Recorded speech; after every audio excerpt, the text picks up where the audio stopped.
मेवाड़ की सेना जब भी जाती है तो सबसे आगे हरावल जाती है, हरावल में हमेशा सलूम्बर के चुंडावत जाते हैं, इसके अलावा कोई भी जाता। बाकी सबने कहा हाँ भाई ये बात तो सही है, हमेशा सलूम्बर के चुंडावत ही जाते हैं। बल्लू सख्तावत ने कहा पर क्यों? तो कहा बहुत बहुत बहुत साल पहले चुंडा जो हुए थे उन्होंने ये कहा था कि मैं मेवाड़ का राजा नहीं बनूंगा, मेरे सौतेले भाई को राजा बना दिया जाए। इसलिए सबने कहा था कि चुंडा जब राज्य छोड़ रहे हैं तो चुंडा को सेनापति का पद दे दिया जाए। कौन सा पद दे दिया जाए? तो चुंडा को सेनापति का पद मिला और चुंडा को सलूम्बर का सामंत बनाया गया। उसके बाद चुंडा का बेटा पोता पड़पोता सड़पोता सलूम्बर के सामंत बने और वही हमेशा मेवाड़ के क्या बने? सेनापति। और जिस आदमी ने राज्य छोड़ा हो उसके परिवार को सेनापति दिया जाए, फिर चुंडावत बहादुर होते हैं, तो बहादुरों को सबसे आगे रखा जाना चाहिए। तो बल्लू सख्तावत ने कहा भाई इसमें बहादुरी वाली क्या बात है, एक बार आप हमें भेज के देखो, हम भी उतने उतने बहादुर है। तो अमर सिंह को लगा मेरी सेना में लड़ाई हो जाएगी, ये चुंडावत और सख्तावत आपस में लड़ लेंगे। तो अमर सिंह ने कहा एक काम करो, कल दोनों अटैक करो, एक तरफ से चुंडावत अटैक कर देंगे, एक तरफ से सख्तावत अटैक कर देंगे। जो किले में पहले घुस जाएगा, किला हरावल उनकी, यदि किले के अंदर चुंडावत पहले घुस गए इसका मतलब तो हमेशा हरावल चुंडावतों के पास थी, आगे भी किसके पास रहेगी? चुंडावतों के। पर कल यदि पहले कौन घुस गए? सख्तावत, तो आज के बाद हरावल चेंज कर दी जाएगी, चुंडावतों से लेकर किसको दे देंगे? देवा। कौन किधर से अटैक करेगा? सख्तावतों ने कहा हम गेट तोड़ के अंदर घुसेंगे। चुंडावतों ने कहा ठीक है तुम यदि गेट की तरफ से जाते हो तो हम दीवार की तरफ से जाएंगे, दीवार तोड़ के अंदर घुसेंगे। अगले दिन दोनों ने अटैक किया, एक समय पर अटैक किया।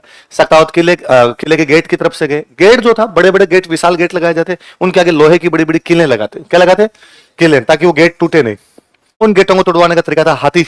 हाथी को दूर से शराब पिलाते। हाथी क्या पिलाते? सर मदमस्त हाथी।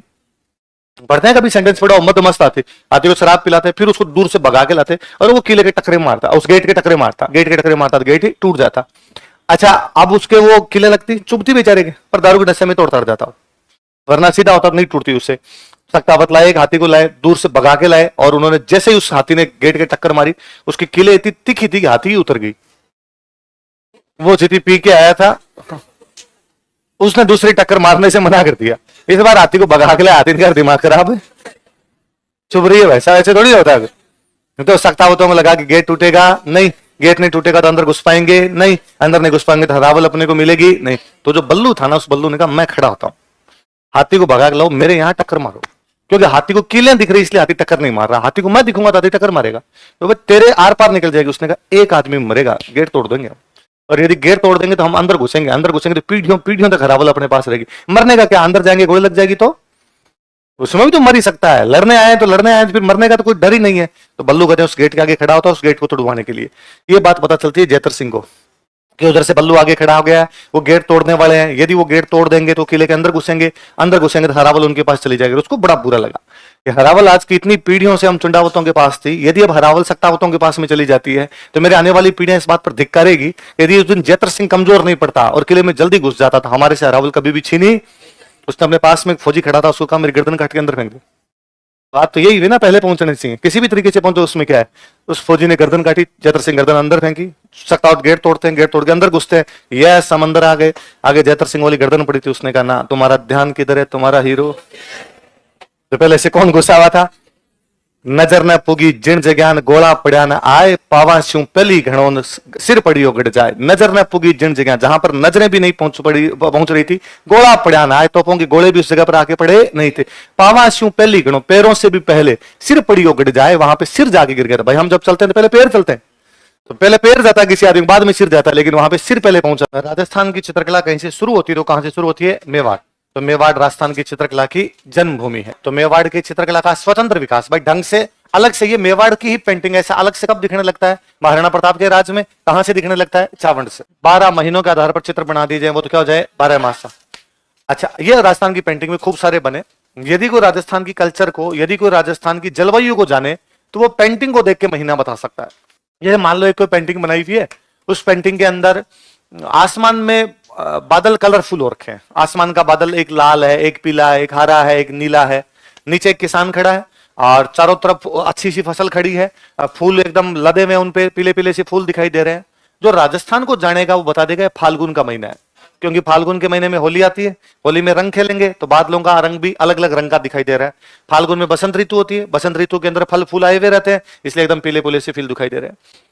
अच्छा, एक कोई पेंटिंग हो रही है जिसके अंदर मूसलाधार बारिश हो रही है, भयंकर पानी बरस रहा, ऊपर से ऊपर बिजलियां चमक रही है, काले काले बादल दिखाई दे रहे हैं, नीचे एक महिला अकेली बैठी है और डर रही है, उन बिजली की मारे डर रही है।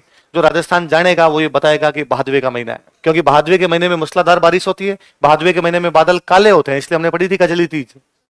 अच्छा, बादल काले होंगे, मूसलाधार बारिश होगी तो बिजलियां चमकेगी उनमें, तो बिजली तभी दिखेगी जब बादल काले होंगे। यदि व्हाइट बादल होंगे तो बिजली चमकती हुई दिखेगी इतनी ज्यादा नहीं, तो गड़गड़ाहट दिख रही है, बिजली चमकती हुई दिख रही है। एक महिला घर में अकेली है, उसका पति वहां पर नहीं है, ये अपने आप में बता रहा है कि राजस्थान की आर्थिक स्थिति अच्छी नहीं होती, पुरुष कमाने के लिए बाहर चले जाते, तो महिला घर पे अकेली, तो उसको डर लग रहा है, उस बिजली के मारे डर लग रहा है। एक कोई और पेंटिंग है जिसके अंदर एक पेड़ खड़ा, उस पेड़ के पत्ते झुके हुए हैं, मुरझाए हुए पत्ते एकदम, सूर्य भगवान एकदम अपने वेग के साथ ऊपर तप रहे हैं, नीचे कुत्ता बैठा है, उसकी बेचारे की जीभ बाहर आ रखी है। कोई राजस्थान जानेगा, वो जानेगा जेठ का महीना है, जब पानी की कमी हो रखी है, पतझड़ का चल रहा है, पत्ते एकदम मुरझाए हुए।